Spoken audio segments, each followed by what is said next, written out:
Good afternoon. I'm Alex York, Niagara News. I'm joined today by Ryan Thorpe and Kathleen Driscoll. Donald Trump is now the 45th President of the United States. His inauguration just happened within the hour, and we're here to have a little bit of a political discussion about it. So leading up to the inauguration, there were many protests. Kathleen, can you tell us a little bit about what was going on?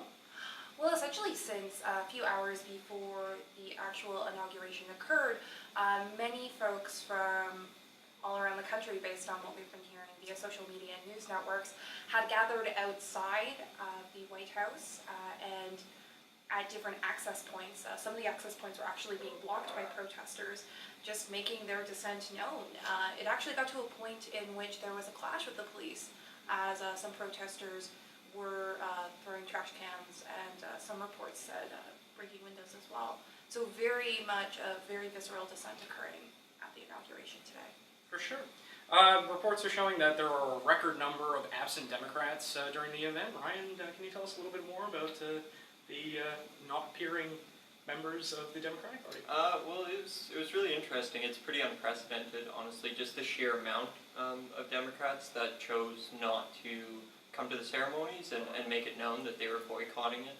It was pretty remarkable, really. I think the final total was 60 Democratic members of the House of Representatives weren't there, and out of that 60, 58 had declared their intent to boycott.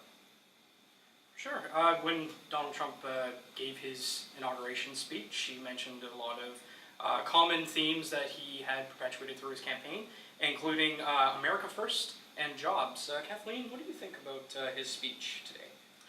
It sort of seemed a little all over the place. It seemed like he was saying there was a lot of contradictions within that speech, but it's interesting to see, at least from my perspective, Trump as the President of the United States, kind of taking that, like, we are going to consider our needs first, and we aren't going to get mad at any other countries that will do that when the U.S. has an historical precedent of not doing that. So it'll be interesting to see if this, in an age of globalization, if that will work with the way so many economies are linked the way they are.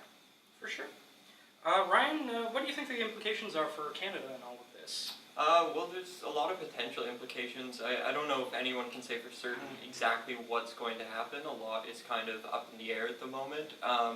Trump has made quite clear his opposition to NAFTA, his plans to potentially try and renegotiate that deal, so that would obviously have huge ramifications for Canada and Mexico from an economic standpoint.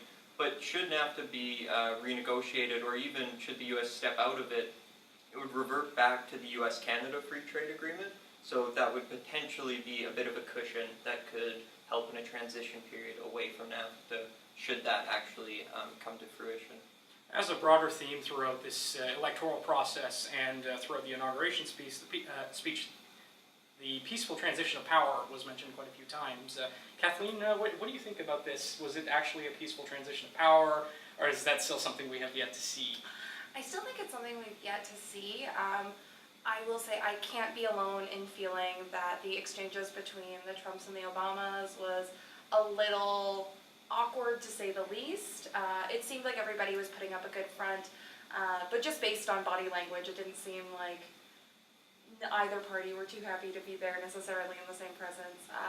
And I think we'll see, with so many Democrats vocally being against this presidency, it'll be really interesting to see how that dynamic works, which may not necessarily do much in the sense of stopping anything Republican side, considering they have a majority in all three levels. But it'll be interesting to see how that ends up working out. Yep. So what are your thoughts on the peaceful transition of power, Ryan? It was definitely interesting to see how the day unfolded. It was something that had kind of been up in the air at one point leading up to the election, where Trump had come out and said if it had been a close election result that he wouldn't guarantee his respect for that U.S. tradition of a peaceful transition of power. I think ultimately, he came out on top, so I don't think it was ever in question whether or not the Democrats would respect that. I think that's essentially what we saw unfold today. So it's really yet to be seen what kind of president Donald Trump will be. that's in the cards. For now, I'm Alex York with Niagara News, signing off.